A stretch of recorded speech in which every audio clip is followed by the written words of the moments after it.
Okay, we are going to declare the result of One Nadian Assembly Constituency. As you are all aware,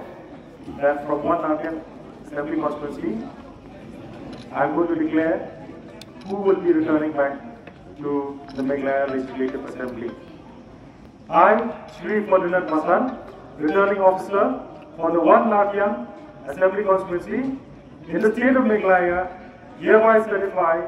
that I have on the 2nd day of March 2023 declared Shri Sniawbhalang Dhar of YHAF village, sponsored by the National People's Party,